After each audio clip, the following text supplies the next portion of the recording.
And we are live. Hello and welcome to Fermenting Opinions. I'm your host, David Papide, and this is Fermenting Opinions, the podcast in search of a more palatable and today theological ferment. It is May 27th, 2022. I am joined by Dylan and Jaylen of let me make sure I get this right, Identity Christ Is podcast, correct? That's correct. How are you guys doing today? Good, man. You? I'm doing well.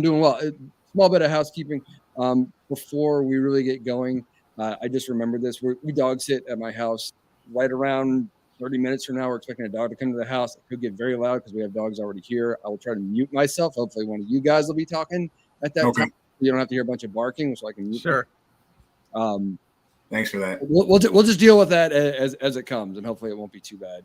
I got a 7-month-old at home who I changed my location to doing this for because I was like, I don't know what you're gonna do with this. Right. And I just got a puppy 2 days ago, so we're all in similar boats. Gotcha. Well, cool.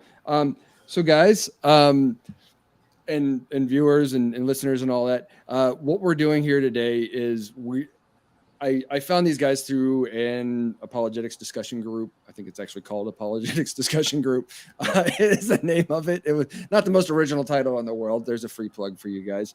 And you post a lot. You would share, Jaylen would share a lot of his posts from the public page of your guys' ministry. Is it fair to call it that? Yeah. Yeah, sure. Okay. So from your ministry, and I would comment here and there. I just found it interesting.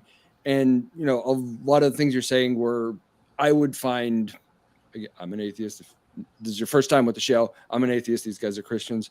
I would find, frankly, problematic or wouldn't quite agree or think maybe I could share my perspective here and we could understand each other a little bit better. And so I reached out and said, hey, I see you do a podcast. I do a podcast too. Let's talk. And so here we are having this conversation. I think the post in question that really prompted me to want to reach out was, I think and I wish I had the original post in front of me, was about value and purpose and meaning based on an atheistic worldview versus a Christian worldview. And This sounds like, for viewers, we're about to have a fight. We're not. Okay. So I need to get that out there. I want to have a discussion with people that I don't agree with. Mm-hmm. There may be pushback here and there. I want to be respectful in all things that I say here, so that I can be understood. Right. Because I don't think I'm going to change your guys' minds about anything, probably. I can share some perspective, and maybe in your own time, you may see things a little bit differently. I'm not trying to deconvert either of you so you become atheists. I'm not rah-rah team atheism. I've known too many atheists. I do happen to think that is a component of the correct, you would say, as in it comports with reality type worldview. But beyond that, I care more about how people treat each other. And what kind of person you are is way more important to me than, your propitiations to the supernatural or your beliefs about what happens after we die. It's just way more important to me because it's here and now, and I'm watching as it affects other people. Sure. So that's me and where I'm coming from. And so I want to hear from each of you kind of, where you're coming from in terms of this conversation, but also how do you guys come together and decide to do a podcast yourselves? I think that deserves a little bit of explanation as well. Yeah, sure. So I was. Sorry. Go ahead, Jaylen. You got it, man. Oh, I was just asking if you remembered the post, because maybe it would be helpful if we read the post. So if I had done my homework a little bit better. No, I got the page up in front of me. That's why I was wondering if I could find it real quick, because we got a couple on that sort of concept. So. Yeah, I don't know exactly which one it was that led to the conversation about us coming onto his podcast. Okay.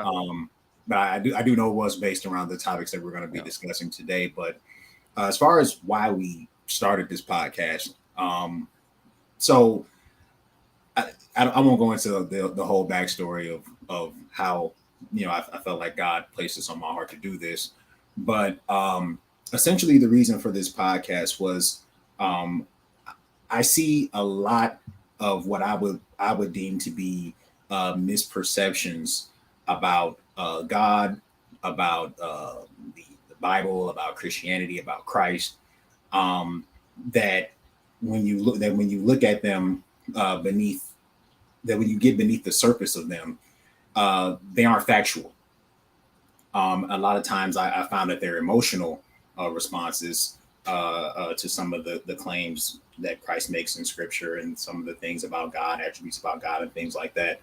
And so what I wanted to do was similar to kind of how your setup is, David. So I wanted to start a conversation that was geared around putting out accurate information about Christ, about the historical reliability of scriptures, about God, about morality, value, purpose of life, things like that, and allow people to make their own decisions about, what they're going to do with that information in regards to, am I going to put my faith in Christ or not, or am I going to put my faith in whoever else or myself, Buddha, I don't know, whoever you want to do that with.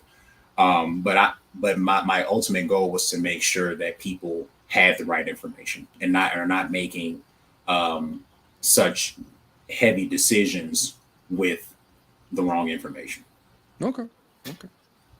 Very interesting. I guess Dylan, is that sort of similar to your own take on things? Yeah, I'd say so. In a, I guess, slightly more personal sense, because for most of my life, I was actually an atheist. And so I grew up in an agnostic atheist household, kind of swinging both ways, I guess you could say. And growing up, most, if not all of my friends were atheists naturally. And so, and I would hear so many things from my friends. And because I heard it from so many people, it's that sort of confirmation bias, or just you hear it from so many people, it must be true sort of thing. Sure. And so I was riddled with all of these sort of misconceptions and unfactual things about what Christianity actually teaches, is about, and just the whole gist of it. And so when I was about late 18, about 19, I actually met a drummer online, and he played for a church. And my perception, and before I knew he played for a church, this guy came over to my house and he ripped apart my drum set. Like, he was the best drummer I've ever seen, just demolished my kit. And I personally love great drummers. That was as a guitar player, I'm always trying to lock in with the drummer. So I was just like borderline starstruck meeting this random dude on a musician website. And we just hit it off like that. He's like, "Hey man, you want to come play at my church?" I was like, "I'm not religious. What? I'm not going to come." I'm like, "Wait, do you play like that at your church?" He's like, "I play way crazier than this at my church." I was like, "You what?" And then in my head, you have this preconceived notion that everything's la la la, campfire sort of acoustic guitar sort of stuff. So I'm like, well, why would I want to be there? I don't believe in anything, and the music sucks, And so I went there, and immediately all of these preconceived notions I had about Christians and all of these other things in general were just shattered. I was like, all of my atheist friends told me how evil and spiteful Christians are and all this sort of stuff. And everyone was like hugging me and being nice and everything. I'm like, these people are delightful. What? This was nice. And so I kept going for a while, and without getting into a whole testimonial thing, because that's not really relevant, but I think that first little turning point is kind of important. Because I personally, very interested. I'm always interested in conversion and deconversion story, or whatever you want to call it. When someone's making a major change in their worldview, I want to know. I want to know what happened. What causes that to happen in a person? Right. And it's not a one size fits all kind of thing. It's almost always different. Absolutely, yeah. And so without getting right into it, it definitely wasn't a straight, narrow path. It's not like I went to that one church service and I started singing Christ songs every day or something like that. I don't know what you'd say, but it was a very back and forth sort of path. I was going to church for a long time as an atheist or agnostic. It was kind of a chipping away of sort of things, but it was a lot of back and forth as too. And it wasn't until I started really trying to look at historical information, looking at apologetic information and argumentation, stuff like that, that I started really looking at this stuff and really trying to actually read the Bible. Okay, what does it actually say? I kind of just gave up and just kind of gave into it. Like, what is this actually saying? Because I heard so much good stuff elaborated in the church. I got to read it for myself. I was completely blown away. All of these, I don't want to say lies, but extreme, taken out of context misconceptions about the Bible and what it teaches that I was told. I was just completely blown away. And I thought the main two things that deprives people from even giving specifically Christianity a shot is the problem of evil and all of the atrocities in the Old Testament and all of that sort of stuff. And so I'm like, if we could cut down that sort of stuff, give people more reliable information in general, they're at least in a situation to make a more logically reason-centric, informed decision on what they want to do. Because I don't think it's really fair to anyone on something with such high stakes as this to have misinformation. And so if you don't want to place your faith in Christ, that's fine. I'm not going to force you, but you ought to have the right information. Yeah, no, and I can sympathize with that. There's probably, when both of you are talking about this, there's, in the Rolodex in the back of my head, there's probably about 100 things I might disagree with you with, but like, this is about just hearing the perspective. And, the intentions, I think, are the same for at least all of us here on this call, that, we want people to have the right understanding of, the way things are, either if we're talking about history and logic and what's just factual, or what is actually true on my worldview versus your worldview, that kind of thing. I think that's the good conversation that can be had, and that's the one that we're trying to have. In the spirit that we can kind of move into talking about value and purpose. And my understanding, I guess I can go first. My understanding of how these things work, say, on atheism, I call myself a naturalist first, if that helps at all. And saying, yes, I believe there are no gods, but that doesn't necessarily just mean that. On naturalism, it means that really there's no supernatural component to the world, because technically some atheists can believe in like spirits and other supernatural forces, we'll call them, just not any gods. It's sort of like a very technical definition of atheism. I'm also not a lack theist, if you guys are familiar with that term or not. That I'm not just saying I'm just not convinced no God exists, but I'm also not convinced no God doesn't exist. I am probabilistically looking at these worldviews, and I think naturalism is the more likely one. And again, this is my position. I understand you guys disagree. That it's my position that it's naturalism and true, and naturalism entails that there is nothing supernatural to include the divine. Okay, and that's where I break it down. So I say, yes, I believe no gods exist, including the God of the Bible.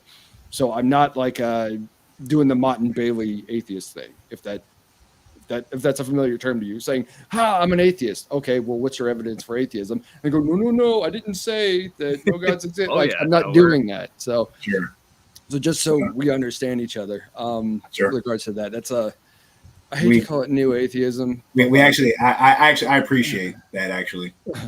Because it's got to be for us. And I see, this is another reason why I'm bad for like team atheism, because like I see stuff like this and I see people in discussion groups having those kinds of conversations.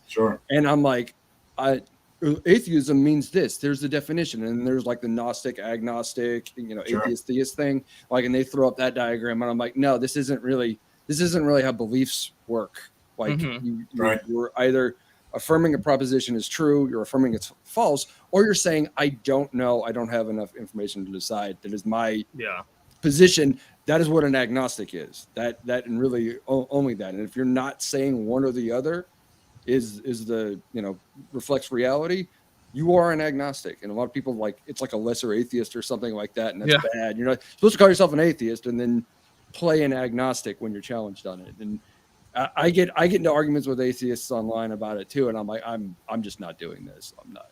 I don't want this. Yeah, I think I can. I'm 40 years old and I don't want this. Oh, sorry. No, sorry. Go ahead. I was just saying, I know I could speak for Jaylen on this too, but we can honestly respect that on so many more levels than someone who plays the card and just backs away like, oh, I don't have to say anything because I'm just not. That whole thing just is. It's hard to have an actual conversation. I still fall victim to it, but try to. Yeah, but it's always a mistake. Yeah, right. And so, I appreciate you just laying it, clarifying your position, and being honest and sticking in a camp. I can respect that a lot more. Yeah, cool. Absolutely. I appreciate somebody who doesn't throw rocks and hide their hand. Yeah. So I'm glad we're starting off well. So here's the thing. So if naturalism is true, atheism is true, there are no gods, that entails a lot of things about, what we might call the meaning of life, of value, of moral agents, moral patients, that whether or not there's anything that's really intrinsic or objectively, having meaning, value, purpose, all of these things, on I would say arguably on both, that they're as in being objective or can't be true really, because that's, if something's objectively true, that it is the nature of the object that this thing is true about it. Like the way we describe features of reality, like physical, like here's a rock, it's literally on the ground, it has this weight, these dimensions, like that's just objectively true about this rock. It doesn't matter if I have a different opinion about it or you have a different opinion about it. Right. The rock is the rock on the ground. It is what it is. And we're saying that something like value could be objective. That's problematic to me, because value is entirely made on the basis of the evaluator, someone who's providing a value to it through their own wants, desires, needs, opinions, whatever it may be. That rock may be completely valueless to me. It's just a dumb rock. And to you, you may love something about this rock or have a purpose for it. As you're building a house, whatever it is. Now you have a lot more value in this rock than I do. It can only be viewed by a valuer, right? And so the idea that there could be objective value, that to me, that doesn't hold up, right? So if we're saying God is the valuer in this case, it would have value, just as a rock has maybe some small value to me and a little bit more value to you. It may also have value to God, but he's also just another valuer. It doesn't become objective. So that's kind of one point. And again, I feel us heading towards a debate on that. So I will put a pin in that to say on atheism, that's kind of how I look at everything. That maybe not morality, but pretty much everything. Oh, we just lost. Uh-oh. Well, hopefully Jaylen returns to us. Yeah. So I'm going to keep going. Hopefully no, I'm with you. Yeah. Right. I can always paraphrase. Gotcha. So on atheism, purpose, meaning, value, it's nothing intrinsic to the object itself or the person itself that we place value, right, in each other. And this, whether or not I like that, would I like to know that I'm just objectively valuable and that I have an objective purpose in my life? And I know these aren't just synonyms for each other. I understand that we're talking about different topics here, but whether or not it's the case that if it's true under atheism and I don't like it, it doesn't change the fact that that's what's true if atheism is true.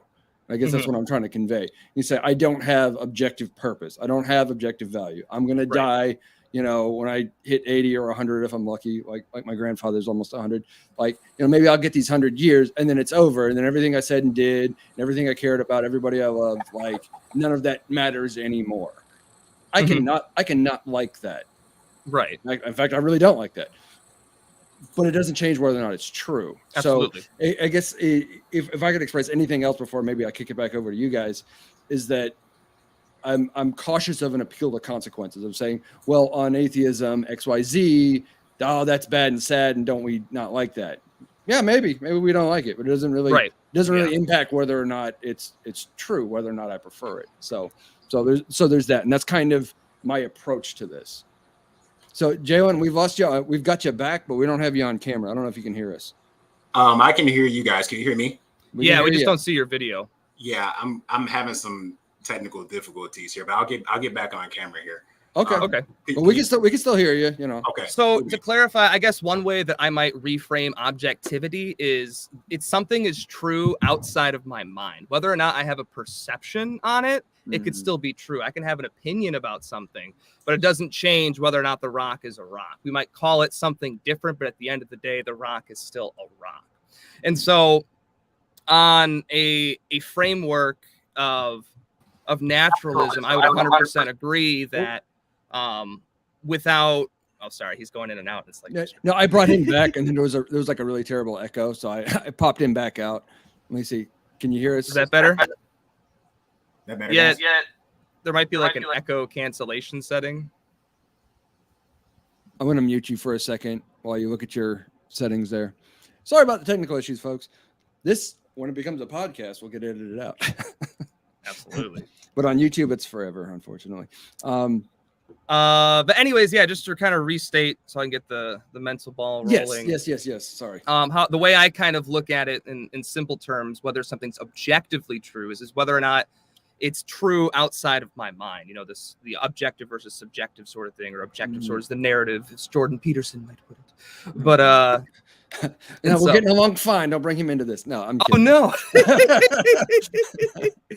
no. And so I would agree with you on the premise of naturalism, in sense of, if life does end at the grave, that there is no sort of value made outside of that life is meaningless, life is purposeless, and human beings are only valued based on what we decide to value them from person to person. I guess where I would draw the line, while theism, or in this case Christianity, is different, is because there is a maximally great being, or an objective source, a creator of all things, that displays that value from an objective sense outside of our mind to individual people. So whether or not I don't like Jaylen and I think he's a terrible scum does not change the value that a maximally great being might put on that person, because the infinitely great or maximal being, we could simply put, still has value on that individual, if that makes sense. Or we could say divine purpose is another way to go with that, in terms of prescribing that sort of thing, because I know we talked about meaning and value. I don't know if we're looking at those as synonyms or direct constants. I kind of tried to divide. I'm not sure where we're kind of going with that, but either way, it is coming from an objective source, i.e. outside of the human mind and even outside of our universe.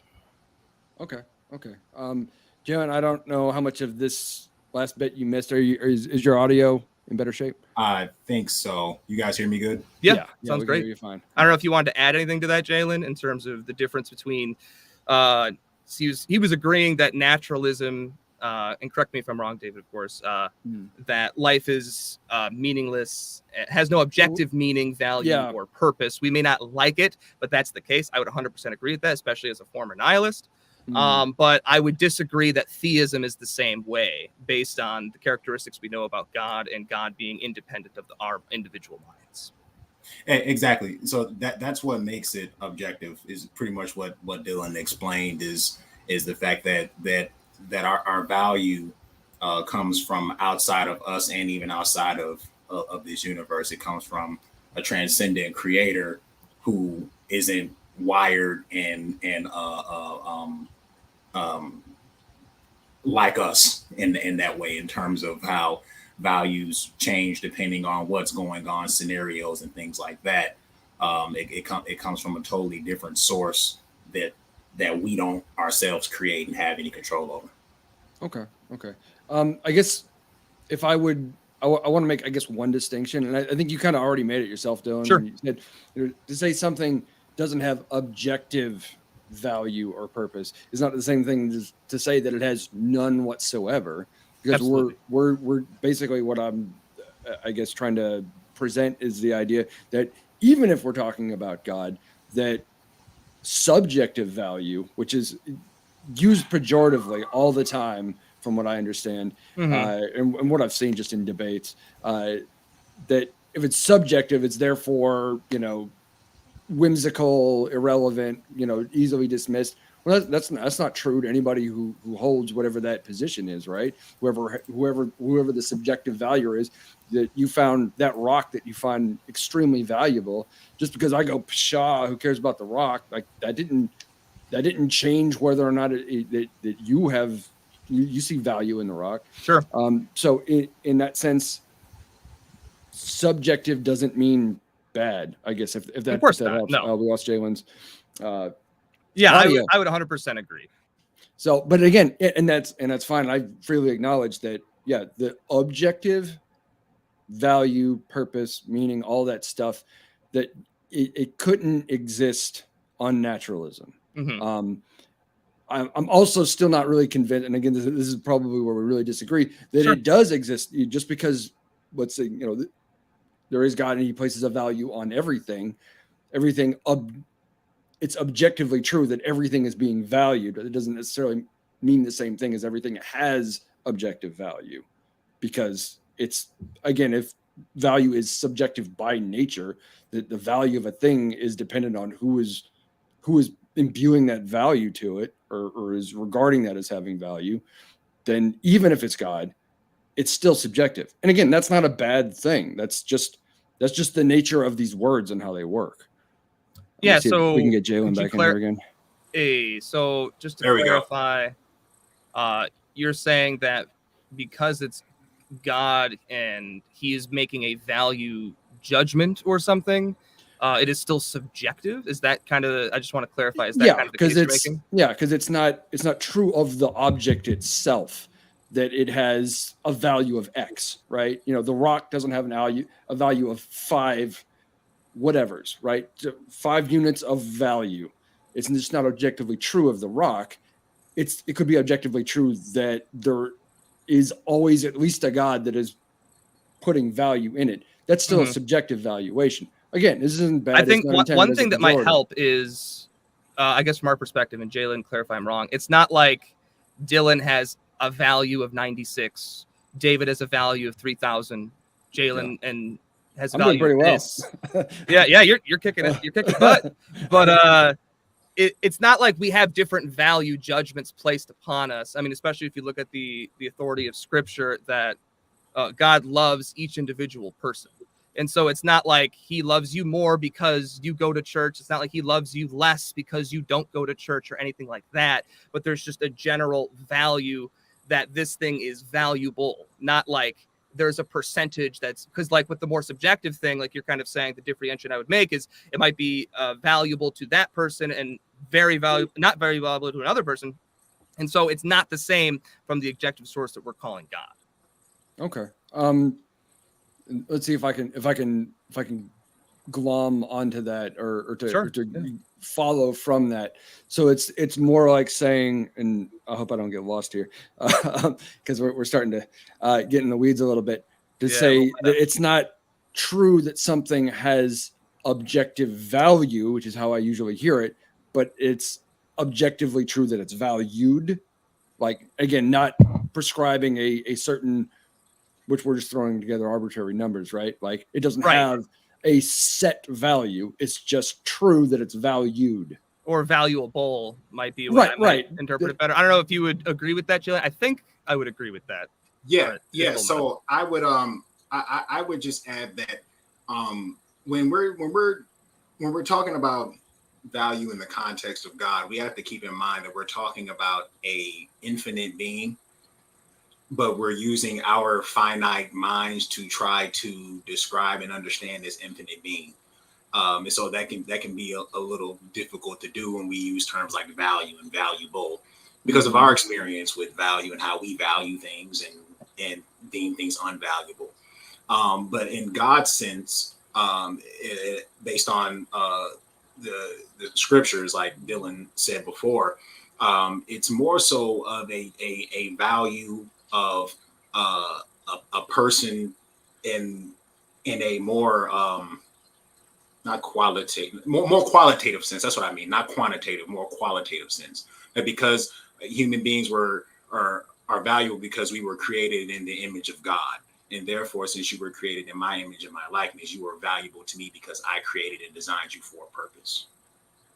Right, I can agree with that. That if you're saying that if God created us with a purpose, he values all of us, right? So that's not an objectable statement to me. I think, and maybe it just gets confused the way it's presented. But sort of the more common presentation is saying that I have objective value if God exists, and then honestly, I have no value or something like that if he doesn't. And I'm like, that's not really accurate. You know, now, one thing.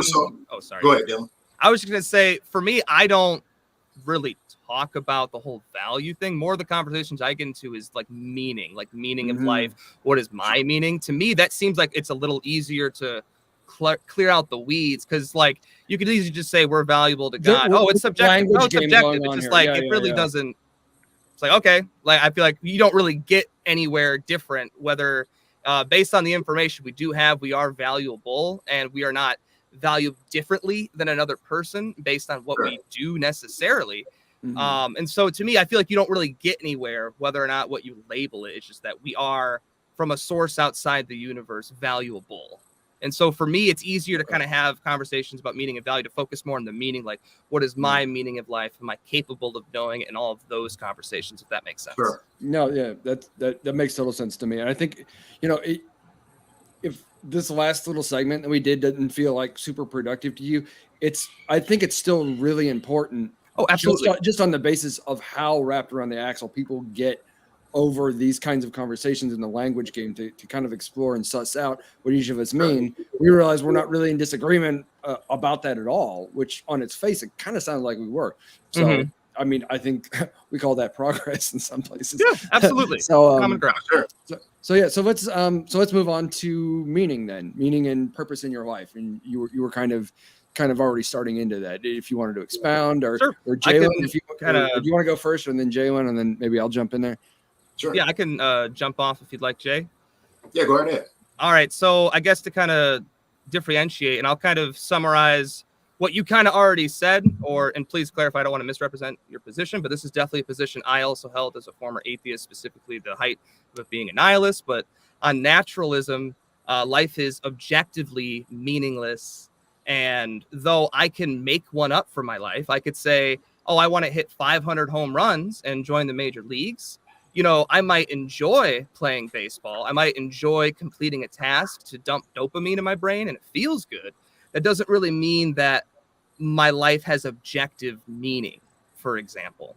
And so on the opposite end with theism, it is quite clear that there is an objective foundation for meaning of life. There are several things that we could list out that I actually kind of wrote a few down, just because I think I had like 6 at least. So a few of them just to kind of rattle off would be to know and love God, have God be known by others, achieve the highest level possible of good. People call this trying to live for the greater good for people who aren't Christians, but and then also trying to be like the great teacher of Christianity, who we call Christ, and apply his teachings to our own lives that are revealed through the Bible. Some other things could be as simple as divine calling, and so some sort of calling you might have in your life.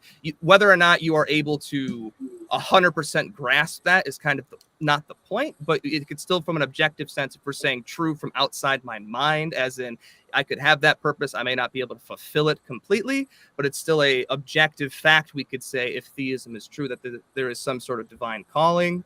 And I guess just like another one to throw off would just be some sort of completionist sort of perspective, where you have a goal in this life to go towards the afterlife or the next life and that sort of thing. And so there's some sort of objective purpose to this aspect to move towards next life. So I feel like the first 4 are probably the strongest, but still, I think they all work pretty well. So like I said, I think theism gives a better foundation for the objectivity of meaning in life, as opposed to a subjective one that I could just make up.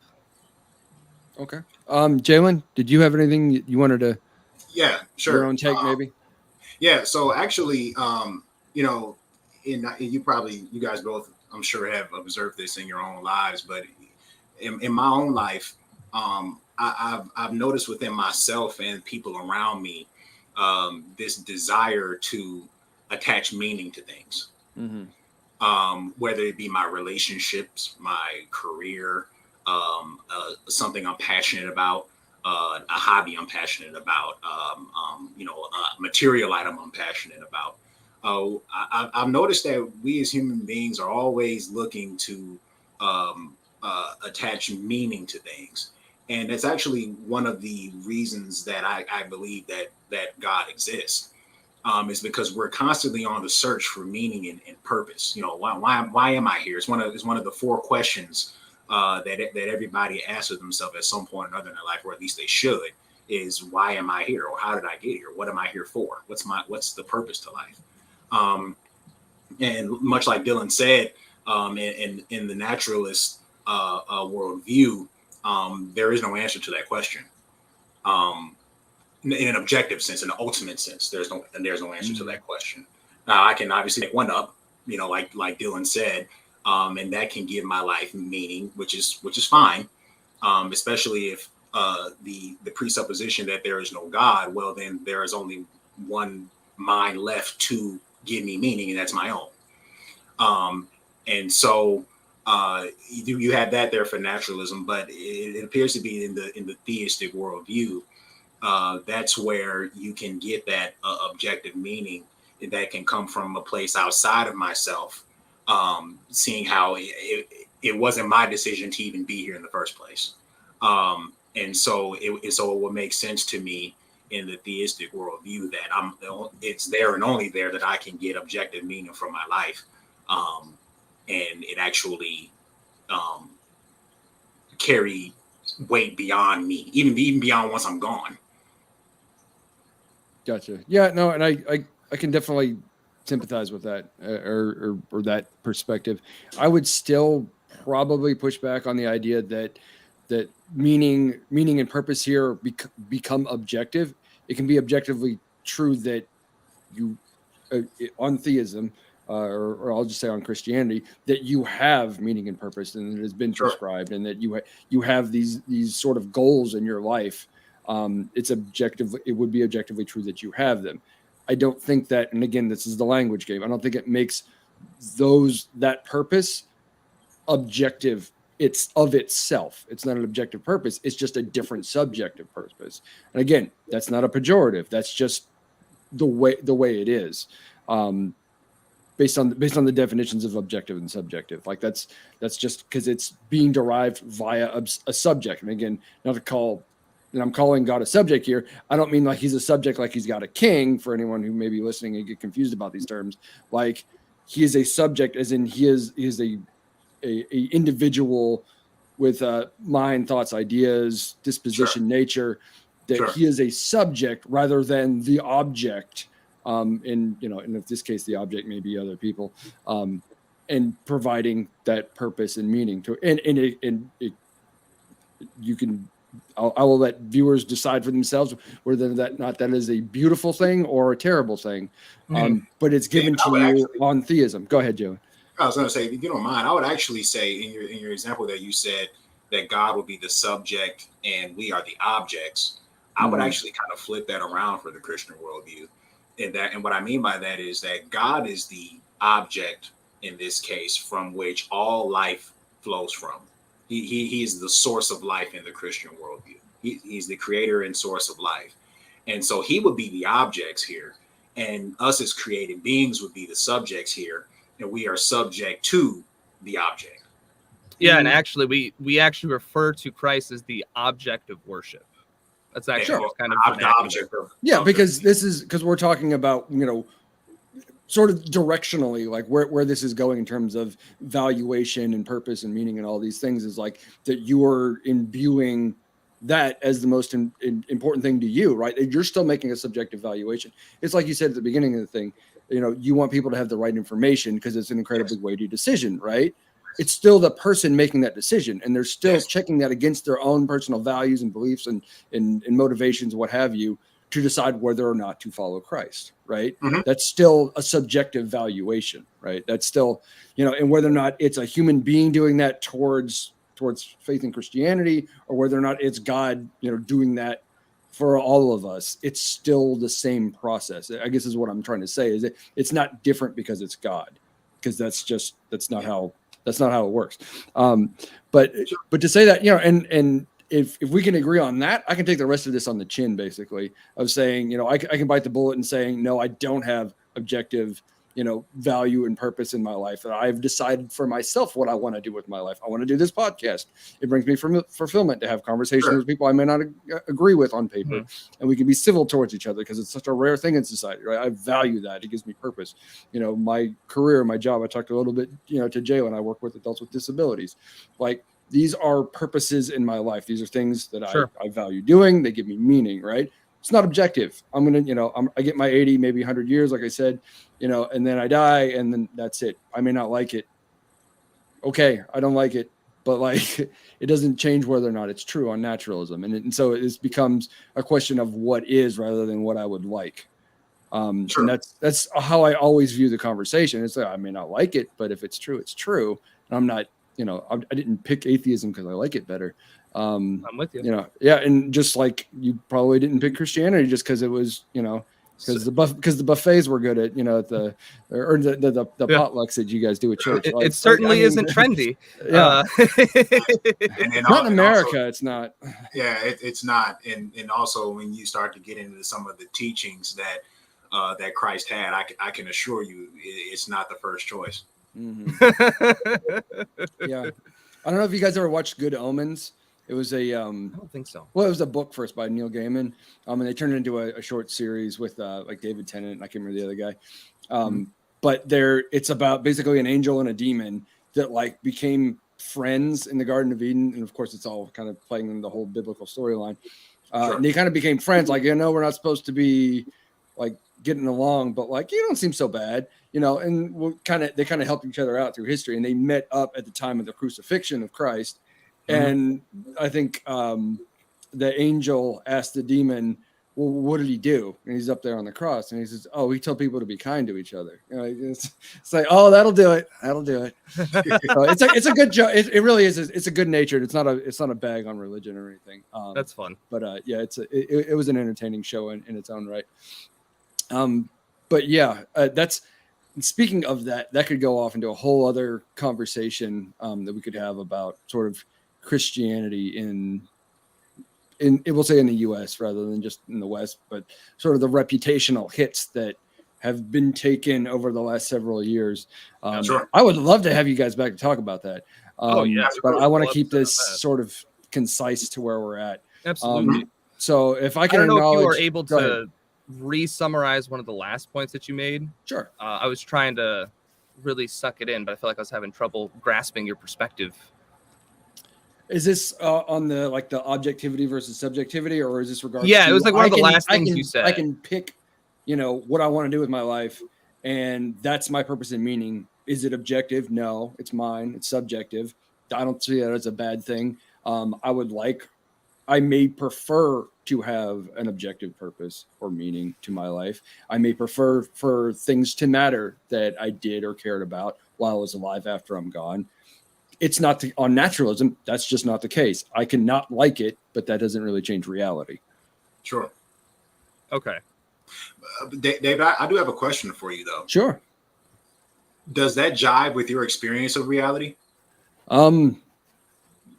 Very much so. And I, in a lot of ways that are unfortunate. A lot of people have hopes and dreams, things that they want, and then one day they're gone, and all the things that that they may have wanted or cared about that could just kind of stop, past the point of like living on in the memories of others. Like, yeah, it's just over. And whether or not anybody likes it doesn't. I mean, one of the things that actually led me to atheism was experiencing loss in my life as a young person and grief. Okay. Well, I was technically already an atheist at that point, but it's been sort of like a recurring narrative. I'll say it that way, because I became an atheist in like the 7th grade. I read Genesis, and that was it for me. But like past that point, to kind of see it reinforced, whether or not people believe ardently in anything, one day you're going to be dead as a doornail. Like, and sure, all appearances are that it just stops, whatever it is that person cared about. Right. Sure. Yeah, I for that person, yes, I can understand that in the atheistic worldview. But I guess my question becomes, because obviously none of us can sit up here and talk about what happens when we die, right? Mm-hmm. No one has evidence for that. However, in the Christian worldview, Christ gains a lot of credibility in this subject matter, based on his teachings, his lifestyle, the way that he lived, the way that he died, loving and forgiving his enemies, mm-hmm. and then the historical account of his resurrection from the dead. It showed how just in touch with reality this guy was. And according to him and what he had to say, there is something that happens after this. As a matter of fact, I've listened to a couple of different podcasts that I won't mention here, but I've listened to several people who've had like near-death experiences. Mm-hmm. I mean, obviously, this is totally subjective, right? You can't, you don't know that, right? It's the person, you're listening to them tell their experience. Mm-hmm. those who may be like on an operating table and they die on an operating table or something, and they'll talk about how they maybe experience themselves like levitating above a building or something like that. And then they end up coming back to, and they can tell people in the room that, hey, there's a red shoe in the left corner of the roof of the building. And they'll go up there and they'll see this, right? Now, I'm not saying that lends any credibility to any worldview or anything like that. I'm just saying these types of experiences make you wonder. And I know that also one of the questions that's on the mind of all of us as human beings is what happens when we die, right? Is this really it? And I guess in the naturalistic or atheistic worldview, if that is in fact the case, that this is truly it when I die, does that have any effect on the purpose or value that you give your own life? Yeah, definitely. I think so. I've read other secular writers and things like that can be a lot more flowery and poetic about this sort of a topic than I will even attempt. But knowing just how temporary everything really is, it does create a sense. And again, this isn't true for everybody, but in me and in certain others, a sense of urgency about life and a sense of wonderment and appreciation for the moments that you're experiencing, because once it's gone, it's really gone. Whether or not it's this moment we're having right now, or what I'm planning to do with my weekend, or what my childhood was like, or whatever it is, I can look back on those things if I'm lucky enough to retain my memory in older age, and appreciate them. And I'm appreciating them because I know that won't happen again. That it's gone, it's over, it's fleeting. Again, you can do the speck of dust floating in a beam of light and all that stuff that I was Carl Sagan or whoever it was. Like you can get very flowery with it, but one day it's going to be over, and it makes each day, each moment a little bit. If you can remain mindful of that, it makes everything more precious to me. And again, and most people don't live this way, and so it almost sounds like a cheap rhetorical dig. So excuse me for even bringing this up, and I'll try and be as gentle about it as possible. But if one day we're going to be in a future state where we can all live forever, and we're all happy, and there's no suffering, and we're all spirits in communion with God, and we see all our lost loved ones, and there's no pain or suffering, and everything's perfect and wonderful all the time, how long could you go through an existence like that before you become terribly bored? Right? That you wouldn't really have a purpose, just to kumbaya forever. Like what do you do? Like that's to me, it's I get what you're saying. So, and again, I would still prefer that over dying. Trust me. And having that be the end. Who say heaven sounds like it's going to be boring. It's going to be white clouds. I'm going to be playing a harp. I'm just going to be going to church services all day, or whatever it is. I mean, if heaven is full of white evangelicals, like I'm being like the white Republican evangelical, like if that's heaven, that's not a good selling point for me, man. It's really not. You guys got to work on your pitch. Like you and I both got problems. I'm with you. Jeez. So no, I get where you're going with that, and I think this also kind of feeds into what we were talking about with a lot of those misperceptions about Christianity and things like that. Again, I'm just teasing that. I hope we come back and we can talk about sort of the absolutely. state of play of absolutely. I just wanted to touch on it really briefly. That, sure.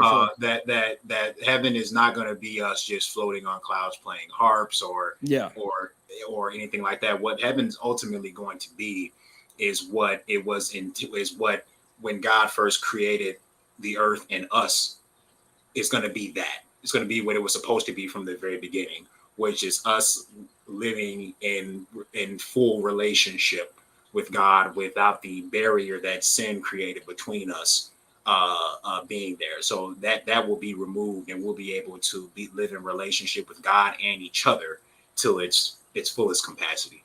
And that is in a nutshell what heaven will be. And I believe there's a scripture in Revelations that talks about and forgive me for misquoting, but basically the scripture is essentially saying that the mind temporally cannot even begin to grasp a fraction of the glory and the riches that are up in heaven. And so to say that heaven's just going to be some lame church service with a bunch of Republicans or something like that, which, though comedic, and yeah, like, as a former yeah. atheist, I could comedically agree that's what I thought as well. Mhm. That is not what the Bible teaches whatsoever. No. And I think it's going to be mind-blowingly different.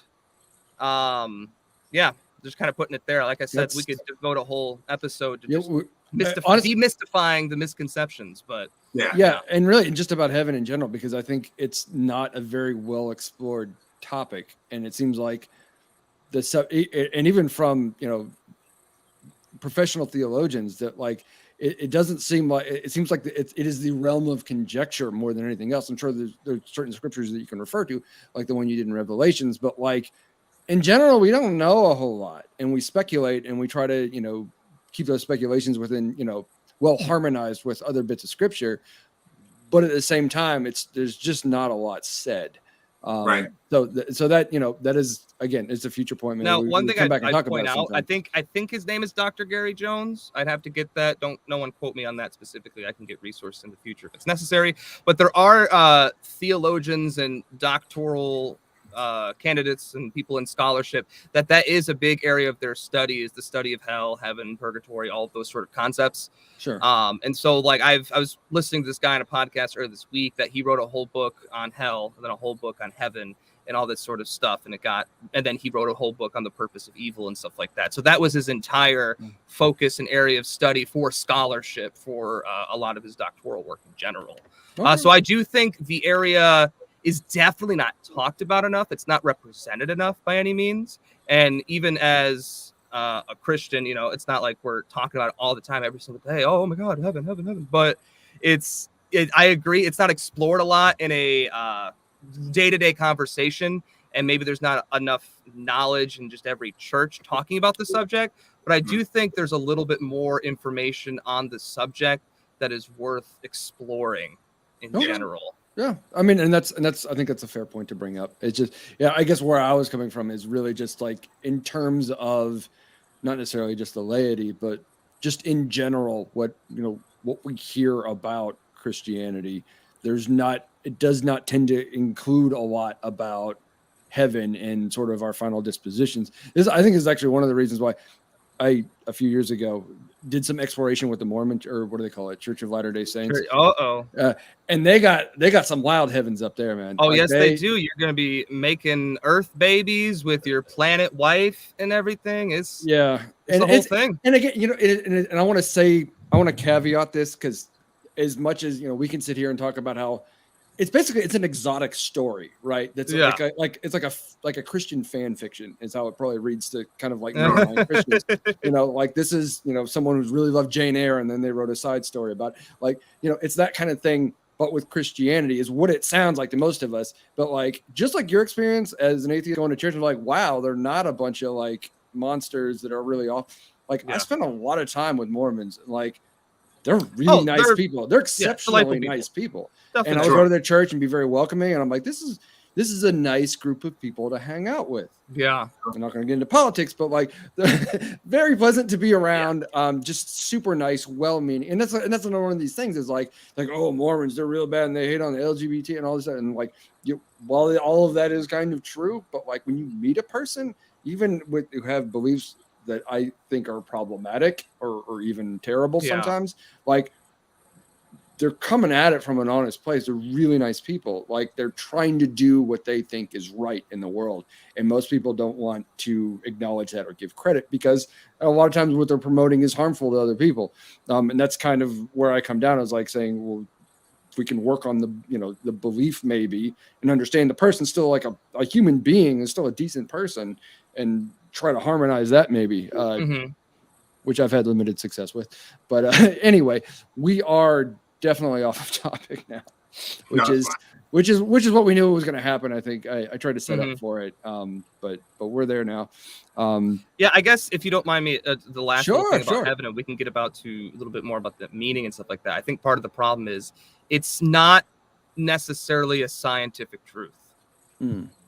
I can't run a science experiment because we can't necessarily test heaven through the scientific method.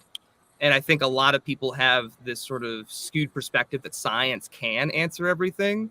And the problem is there are several things science can't answer, like logical and mathematical truth. You know, science presupposes logic and math. To try to be able to prove that with science would be circular. You can't prove metaphysical truths. You know, there are other minds than my own in the external world.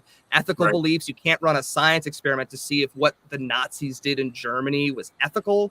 Aesthetic judgments, if something is pleasing to one person. And ironically, you can't prove science using science. And so you could probably make an even bigger list and stuff like that. And so I think a lot of times, especially in our world where we have such a high value on science, we think, oh, I can't run an experiment on it. I can't see it with my eyes, which ironically scientists will also say they try to get away from our regular senses to try to verify things. But therefore, we can't know anything about it. And so I think this is one of those areas, maybe more the metaphysical aspects, where we can learn about it. I think it's just going to have to be a totally different approach than we would if we were trying to figure out how many seashells were on the seashore. Yeah. Surprisingly, I'm on board with like 99% of what you said, for sure. Cool. That's like an A. So yeah. You're. I mean, it's an A plus, man. You've definitely passed. I agree that, say, like, you can't prove that you should use science by using science, right? You can't verify induction with induction, because science is ultimately an inductive process. You know, there is a philosophy of science. There is, you know, it relies on these other tools, you know, whether it's math or logical tools or philosophy or whatever, that you need that framework underneath it to be able to say, we're going to use science to figure out stuff about, you know, another term for science, or another way to describe science, is methodological naturalism, of saying we're using these tools to empirically verify things in the natural world. Right. And again, that kind of leaves at the door, and it doesn't kick anything out, but it doesn't have a way of including anything that may be of, I use the term supernatural. Some people balk at that like it's a pejorative. I don't mean it that way, but like, seriously, well, don't call it supernatural. You make it sound like ghouls and goblins. I'm like, it's beyond the natural world. That's really all I mean by it. What's explorable by the natural world. So I'm glad you're not taking umbrage with that. It's happened in the past. Supernatural turned people off or something like that with all the maybe, or you know, I don't know, because they say, well, I don't believe in God the same way I don't believe in Dracula or something like that, and they're like, oh, you're equating, you know, God as supernatural to a vampire, you know, is also supernatural, because that is considered a supernatural creature. People do that. I do think in those cases it's intended as pejorative. That's not what I'm doing here. Just to clarify. Absolutely. I appreciate that. But yeah, so methodological naturalism, it is good for exploring the natural world. It's not going to solve everything, and it is not the only method of falsification. You can logically falsify things, right, with deductive arguments. I think it's really hard to prove or disprove things with deductive arguments, because they still have to demonstrate that the premises are at least more likely to be true than false. Sure. For it to be a good argument. And then we're back into induction, right? Because it's not rock solid, you know, A plus B equals C anymore. It's, well, this is more than likely A, and this is more than likely B, so therefore C. That's really how it breaks down in most cases, in my experience. I think I in the same breath, you got a 99 instead of 100, because, well, I think looking at science as the be all end all only answer to everything, and our only path of knowledge, would be deeply problematic. I'm not convinced that many people are doing it. I think maybe the best example would be like science article headlines: science proves X. Sure. Science has proven Y. You know, which it's an inductive process. Science can't prove anything, and maybe that's just a game of language. But like, a lot of people will take that ball and run with it and end up with misconceptions. Beyond that, I do think it's a little bit of a canard, but that's neither here nor there. I hear you. Like I said, 99 out of 100, sir. Yeah, and I guess just to kind of clarify, I wasn't saying everyone at all times and all places does that, but there is a lot of this, at least, and I'm not assuming this is your position, but people in the more naturalistic camp, they are in a sense putting science on that sort of authority and sort of things like that. You know, you get books like The Moral Landscape trying to approve moral values just through like the scientific method and science. Like Sam Harris, I think was that his? Yeah, and he got some flack from, ironically, the atheist community from that too, which is fun. But that's neither here nor there. But I definitely wasn't making the statement everyone does that. I'm just saying there are people where it's really easy when our highest authority of knowledge in this day and age is science. Especially when that's such a high proponent in the school systems. And so I just more pointing that out, because it just has that authority, and naturally it's like, well, this scientist who has a doctorate said it, probably true. I mean, I fell victim to that with a lot of things growing up. So it's like, hey, you're a teacher or you're a doctor, you probably know what you're talking about, you know? Sure. Yeah. Yeah, So you I mean, study. it's a lot of times, yes, not all, but not always. I mean, and that's sort of the thing is that Exactly. you get people who get credentials that aren't necessarily really experts in their fields, and then you have people who get credentials in fields that they're not speaking on, you know, and that's Right. when you get the fallacious appeals to authority. When you have, you know, Oh yeah. a dentist that's talking about, you know, the earth is flat or something like that. You're like, no, just because you have a doctorate doesn't mean you know what you're talking about, especially when you Right. say Oh, that's something great. like that. It's a great I went with a analogy. non-controversial example because I know we could probably get into the weeds if we keep Well, going. actually, start in talking the about- Bible, no, I'm just yeah.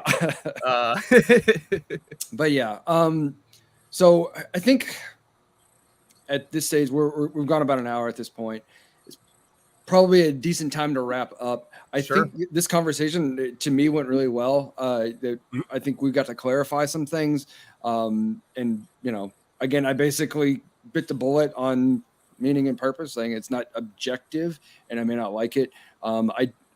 If I could get just kind of like maybe your take on that before we go, like, you know, I'm basically acknowledging, I was like, yeah, it could all end and, you know, that's it. And it doesn't, it's a sort of soft nihilism of nothing Sure. matters whatsoever, but nothing ultimately matters. Yeah, right? ironically, if you don't mind, I'll point to something Jaylen was talking about earlier with the sort of near-death experiences. So a famous doctorate, his name is Gary Habermas. He's a famous historian.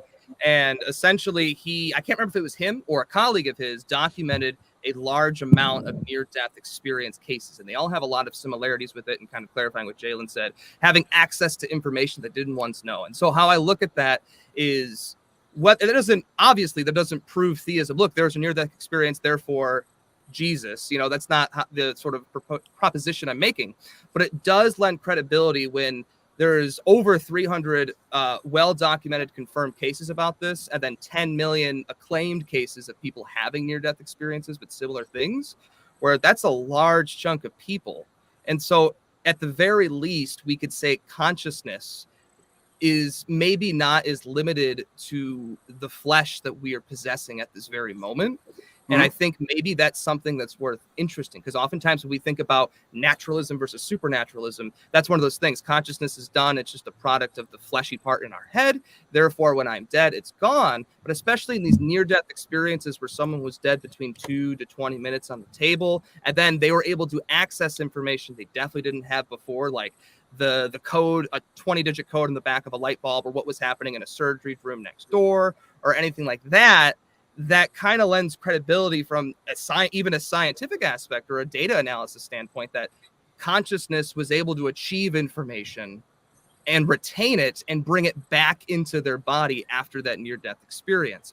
And so on that very thing alone, it lends some credibility that maybe naturalism, at least from my perspective on that alone, isn't all there is.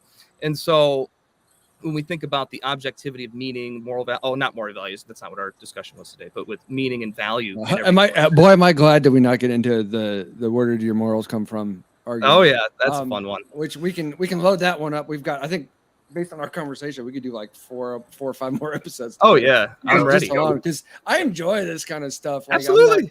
I'm not some famed counter apologist or anything like that. Sure. But like, I used to be in the trenches on this thing. I've kind of given up the tribal aspects of it, but like, that's still fun conversations to have.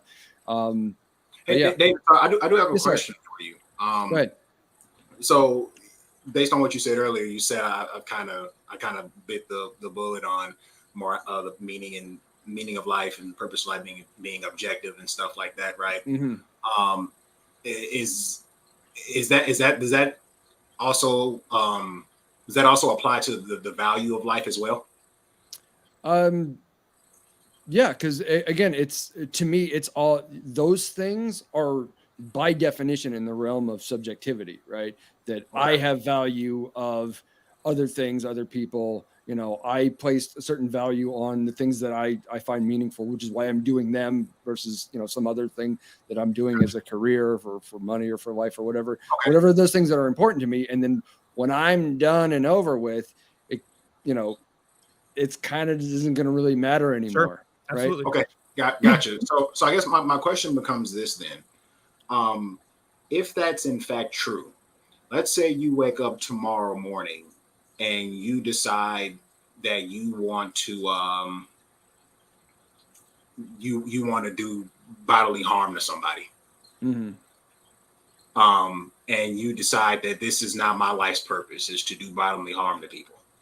Okay. People who, I don't know, who vote in the opposite direction that I vote in on certain subject matters. I'm in Tennessee, man. I got a target rich environment. If you're gonna get me in trouble real fast. That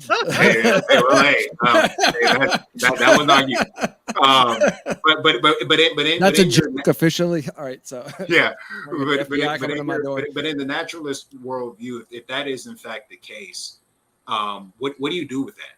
What do you do with the fact that today I can treat people with love and respect and kindness, mm-hmm. and tomorrow decide that I'm no longer going to do that, and it is equally okay as if I kept treating people with love, respect, and kindness? I don't know if it's equally okay. It's just a different subjective value that enters in. And again, we can absolutely revisit this, but that enters into the moral territory, right? Of why we're affecting other people in a certain way, okay, and whether or not we should is a different question. I've decided to value something different, right? Okay. I could go to prison and sit down and interview a sociopath who's like, yeah, it's totally fun to just chop up babies, man. Like, I love it. Like, okay.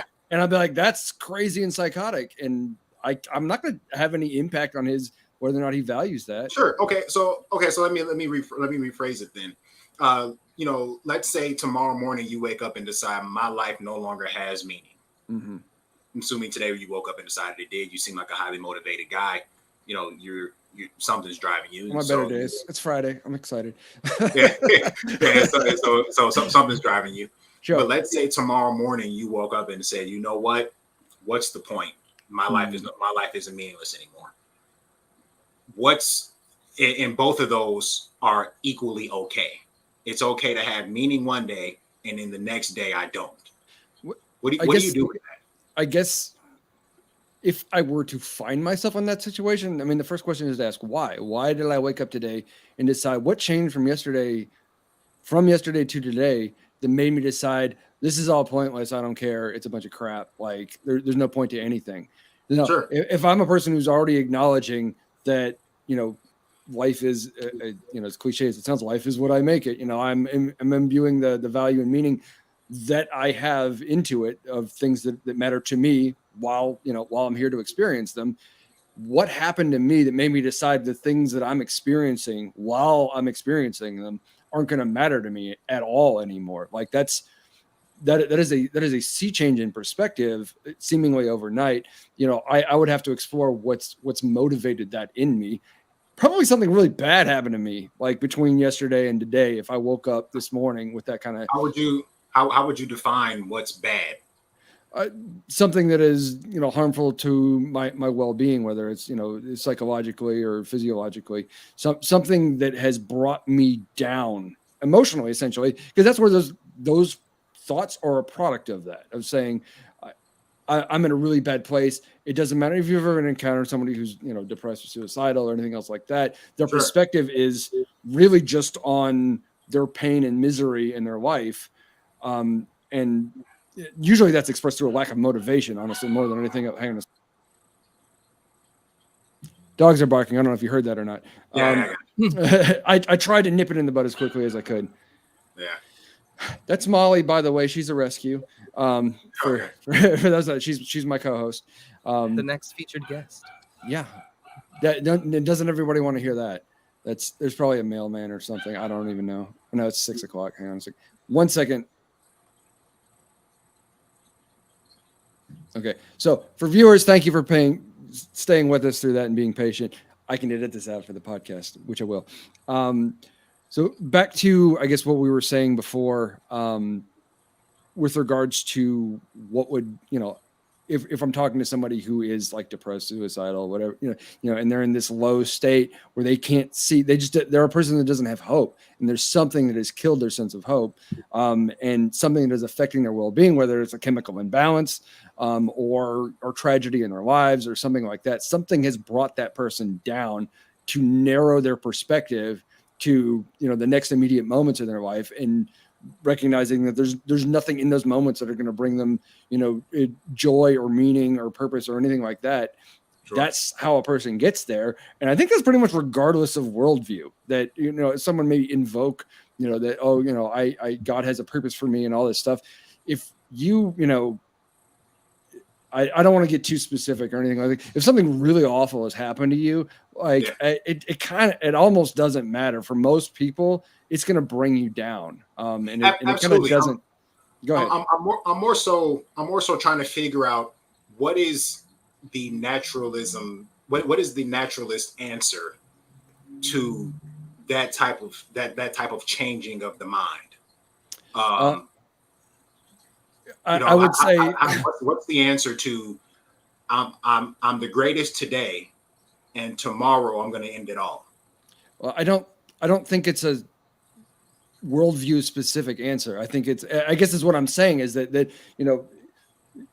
on Christianity, you can say, oh, well, God loves you, God has a purpose for you, and all these things that may help somebody kind of feel better in that moment. But ultimately, you're still doing something that's changing that person's thinking and perspective to get them out of that hole that they're in psychologically, right? On naturalism, there are, and again, it's not really on naturalism, but there are other methods that are not based in theology. There's something called, I believe it's called dialectical behavioral therapy. Yes, that one. That, okay, you can look at this situation. This is true, but guess what? This is also true at the same time. And you can create a sense of perspective of how awful things are and how bad things are today because of X, Y, Z that happened. But these things are also true. And if you can also embrace just the factual reality that these other good things in your life are still true and still there, like that can still change a person's perspective. It's no different than, practicing mindfulness, practicing, Stoic philosophy of saying, I'm in a bad situation. This is really awful. This is terrible. This is bad. But I can also acknowledge, well, you know what? This too shall pass, right? I will get through this. I'm in this moment. This moment may be bad. Personal anecdote. I had back surgery a year ago in March. They did a cervical fusion, my L4, L5. Something happened while I was on the table. And my vitals got too low. They had to Narcan me. Narcan takes all of the medicine and stuff out of your system. So I got to wake up from major back surgery with zero pain medication in my system. Worst pain I've ever been in my life, right? This is an interesting as an anecdote. I don't say this like as a woe is me kind of thing. This is because it was a matter of perspective. I woke up thinking I'm going to be on the greatest drugs in the world when I wake up. This is going to be fun, happy times. I wake up in the worst pain of my life instead. It feels like somebody parked a truck on my back, right? It was really bad. I engaged Stoic practices at that point, maybe instinctually, I don't know, of saying, yes, this is really bad. Yes, this is the worst pain I've been in. Also true. There are other people who have gone through worse things than me. I shouldn't complain about it because other people have had it worse. This will end eventually. My vitals will come back up. My heart rate will raise a little bit. They're going to give me the good drugs then. And I will get out of this in a couple of hours probably, which is about the amount of time that it took. That I understood as dark and as bad things were, I was able to engage my mind to be able to say, I'm going to get out of this eventually. I'm not in misery forever. I'm not going to die from this. Like, it's going to get better. I was able to process all of that. And again, that's all from a secular perspective, right? And it's not unique to a secular perspective. You can be a Christian and think the exact same things. It's not like a worldview dependent thing. And that's why I look at most things. Absolutely. I agree with it. I'm just wondering what the thoughts are rooted in. Because I know from a Christian worldview, obviously a theist worldview, these things can be rooted in the fact that obviously it is not God's will that I suffer or something like that. Though that may or may not be true. It could also be rooted in the fact that, hey, I'm a human being created in the image of God. My life has value. I'm important to God because God created me for a purpose. If I do die on this table and I put my faith in Christ, he promised that I'm going on to live in relationship with him forever. So I guess in the naturalistic worldview, I'm just wondering where are the guardrails to the pendulum swings if I were to go on one. It appears to me that it appears to me that it's difficult to live out the idea that my life's value is what I make it. My life's meaning is what I make it. My life's purpose is what I make it. And when I die, it's the end. That's all she wrote. But I'm still going to live my life as though it matters in the end. Yeah, because ironically, just to kind of bounce off of Jaylen, you were talking a lot about how the person might not be informed enough or needs to do these sort of things. And ironically, when I've met people who have gotten into, we could say, suicidal ideation or extreme depression, it was actually from an educational standpoint. They kept learning and learning and learning, and they were reading a lot of nihilism and all of this sort of stuff, and they got to that sort of thing. And it's this sort of almost like this pit in a sense. Well, like things can get better, but on a viewpoint of naturalism, bad things are going to happen too. I mean, the biggest complaint from the atheist community to Christianity is the problem of evil. And which is ironic because it's really the only one that can actually solve the problem of evil. Where on the other aspect, the only real solution from a nihilistic or a naturalistic point of view is, well, bad stuff happens and life is meaningless. So this is how the cookie crumbles. There's like a famous play that ends with, so let's get it over with, And so there isn't really this is going to be okay. It's just more like I am a random cosmic accident that is experiencing pain right now. And hopefully I don't experience more, but because the problem of evil for a lot of people is a giant thing, it is extremely likely that I'm going to experience a lot of terrible things. And even more likely, I might experience even worse terrible things. I think nihilism says the only objective truth is life is suffering. And so I guess I can't make that connection whatsoever. And I couldn't really make that connection when I was an atheist in a lot of aspects, where it was that sort of my life has meaning and purpose and value only because I am assigning it. Why does that really matter? Especially when you think on a grander scale about the cosmic heat death of the universe. People encourage you got to think smaller, just 80 years. But again, when you're thinking about the individual possibilities of negative events that are happening and the problem of evil in general in the world and the meaninglessness of life and the let's get on with the attitude, I can't really see a way to rectify it other than imposing a self-grand delusion. I guess I can sympathize with what you're saying. I don't know if I would go to the conclusion of having to impose a grand delusion upon myself. That I can be very clear-eyed about the fact that, I do get the 80, or if I'm lucky and wise, 100 years or so, maybe a little bit more with the advent of science, but neither here nor there. That I got a very finite amount of time. I'm probably going to suffer quite a bit. I'm going to lose quite a bit. It's not going to be okay, right? Is like we are on some level embracing the suck. I can again the sort of the dialectical behavior therapy kind of, if you put that hat on, you can say, okay, it is going to suck. You're going to get old. You're going to die. Those last 10 years are probably not going to be a whole lot of fun. It's going to be a lot of pain, basically, from what I've heard from a lot of older folks. There's a lot of things, and way before that, the hardships and things that you could suffer and the loss and grief and terrible things, many of which have already been visited upon me again and again. And I'm not unique in that, so I'm not going to, be boastful or anything, but everyone's gone through hardship, right? And there's nothing to say it's going to be okay, right? It's not going to be okay. But at the same time, it's not under delusion to say, I am in, the glass is empty. I am enjoying this glass of whiskey. I am enjoying a lovely dinner with my girlfriend. I am, enjoying taking in a sunset or whatever it is that I'm doing. I'm getting, needlessly flowery and poetic here, but there are good things at the same time. There are bad things, and I'm here either way to experience them. There's nothing in me that encourages me, even knowing how it's going to end, that I should just give up or something like that. Because there is also a lot of good things at the same time. And I don't think that requires embracing a grand delusion. It's just a sober view of harsh realities is really all it is. And that doesn't make and it can. And honestly, when I first became an atheist, I became quite depressed, and sort of embraced like the full nihilism. It's all going down. It's bad. I'm unhappy. What's the point of anything? I went through that phase, but then you wake up the next day. Well, what are you going to do with yourself in the meantime, right? And that's not a delusion. It's saying I have this time. Might as well not waste it. Might as well embrace how precious these moments actually are, and try to be mindful of that on a daily basis. Now, not everyone is that comes to that conclusion about it, of course, but that's where I came down on, and to me that's not a delusion.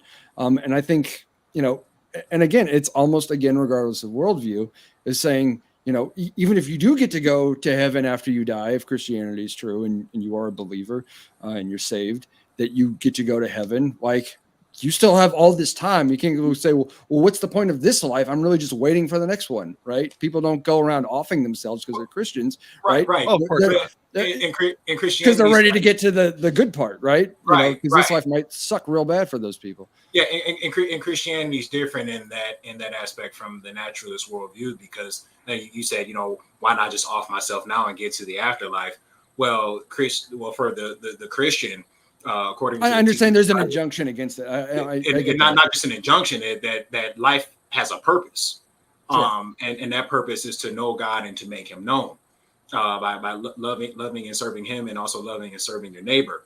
And so part of the reason why I don't off myself when bad times come is one, Christ told us that they would. So that right there. And then two, if I do that, I'm not fulfilling the purpose that I was created for. If I were to just kill myself when the bad time showed up, that doesn't mean I'm not going to get at the same time. But there's still an ultimate purpose to life, regardless of the good times and the bad times. Versus in naturalism, when the bad times show up, it seems like I can go either way, and both of them are equally okay. Versus in the Christian worldview, one is not okay. Sure. No, and I understand that, and I can appreciate your perspective. It's also, you're also coming from the benefit of having a little bit more robust theology, right? And a better understanding of what is expressed and expected of you on Christianity. If I was an English peasant in the 1100s, I would think, as soon as I can get done with this would be the best thing in the world. These people maybe don't understand sort of the depth of, purpose and what's been prescribed on Christianity. They happen to be Christian, but again, there you go. It's like, if a person is better armed with knowledge, they will have reasons to keep going.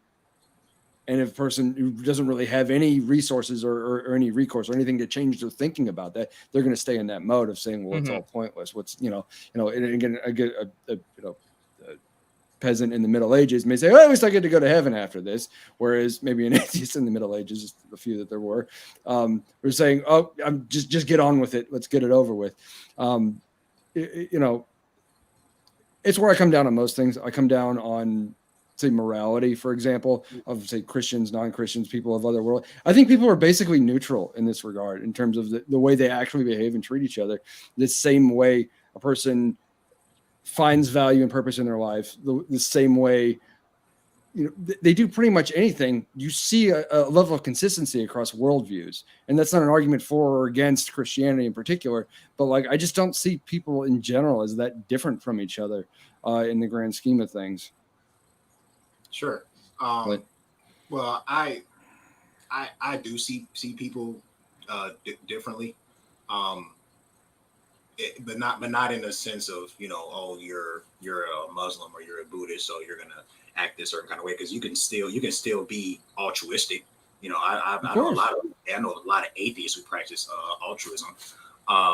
But I guess my point as it relates to the discussion that we're having is that it seems to be that this altruism is nothing more than a personal preference for whatever reason, and that it's not grounded in any objective meaning or purpose other than what I give it. That's fine, But I just want to acknowledge the fact that if I change my mind tomorrow, that's okay too. And I find it very hard to live that out. Okay. I mean, I can appreciate you saying that. I guess, again, this runs us into more of a moral discussion in terms of like how you're acting towards other people. And because we're all this stuff an is hour and a tied half. together. No. I hear, and it really all is. I am delighted to have this conversation. I want to continue it. And we can get into moral stuff. That's fine. But the idea of saying, I'm going to go from being very altruistic to being, say, very selfish or harming other people gratuitously, because it's fun for me or for whatever the MO is there, if one is not just as okay as the other, because we're entering moral factors, right? It goes beyond a little bit beyond mere preferences. Now, again, if morality is subjective, and I'm truthfully on the fence with regards to realism, anti-realism, I lean a little bit towards realism, that morality is objective, and I'm sure that's going to open a can of worms. I can see it in your eyes, like, oh, he said atheist, he said morality is objective. What? So we'll leave that as a teaser maybe for next time. There we go. Right. I would say that there is, and as surprising as that it is for a lot of, there is most atheist philosophers that I've encountered are moral realists, and they do very robust work. So whether or not you're personally persuaded by this, that is such a thing as a possibility, I could only, before our next conversation, I would only invite you to explore some of those things. No, there's plenty of atheists that do that sort of stuff. I mean, Sam Harris and Christopher Hitchens are the first two that come to my mind with like people who I didn't know Hitchens was a realist, but or a moral at least in terms of the sense I'm not saying you're wrong, I just didn't know. Oh no, I mean I could be wrong, but at least in the sense of stating that moral values are objective. At least in that, I don't know if that would classify him as a realist, but yeah, maybe like I would say most atheists make that claim in terms of scholarship from that I've encountered personally. Yeah, so. that's really been my thing too. Is most atheists I've encountered have been moral realists, and I find, and I used to be a very staunch moral realist, like for a long time. Going, and honestly, I'm still of the opinion. Oh, I'm going to drop another grenade. That. On Christianity, you can't have moral realism because it's still subjective, because the boss says so, essentially. Again, I'm throwing this grenade. I know you disagree, and it's almost unfair that I even said anything, because I really want to say that for a future conversation. So 0 points awarded to David for saying that. 0 points. It's just where I'm coming from, and I would love to have you guys back and we could talk about it. Yeah, that'd be great. We'd love to. Absolutely. Cool. Yeah. So I'm gonna end here. I want to let you guys advertise your show, your podcast. Where can we find you? Your website, your Facebook page, all that stuff. Where can we find you? Sure. Yeah. So we have the Facebook page, the Identity Christ Is podcast. You guys can go and follow us there, like the page. That's where a lot of our content will be uploaded. Some of it from this episode today will be uploaded there, as well as follow us on our YouTubes, like and subscribe to our channel. We're getting ready to start recording episodes here starting next month. We'll probably start dropping episodes mid to late summer is the anticipated time.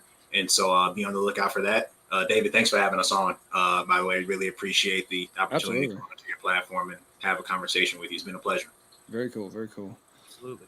Yeah. Dylan, do you want to add anything to that, or is that I was pretty much? just going to say, in terms of kind of repping the brand or anything like that, we're really looking forward to trying to demystify and clarify a lot of the common misconceptions that people have about Christianity. I think that's the big thing. I think people ought to at least know what they're arguing against or fighting against in terms of what the Bible actually teaches, who Christ was, historical reliability, and what that actually means in terms of the New Testament documentation that we have, and the confirmation even from atheistic and skeptic scholarships on the dates and all that sort of stuff. We want to be able to give people reliable information and be able to clarify about social or political stances from a biblical worldview. I think is a big thing. So I feel like if we could take away a lot of the emotionally driven, I don't want to say excuses, but reasons that people won't even look at Christianity, I feel like it can open up the door to actually make a logical and reason-centric approach to seeing if Christ is is someone you should put your faith in. Very cool. Fantastic. Thank you guys both for coming on. For myself, obviously, if you're watching right now, this is Fermenting Opinions. You can check out the podcast on iTunes Beyond Pod. We are on Facebook, YouTube. Please check out the channel, like and subscribe, hit the little bell so you get notifications when I come on to do stuff like this. And we are actually also on Twitch. Yeah, so if you guys like the live streaming on Twitch, please check us out on there as well. All that said, I'm David Papiden. This is Fermenting Opinions, and we'll see you next time.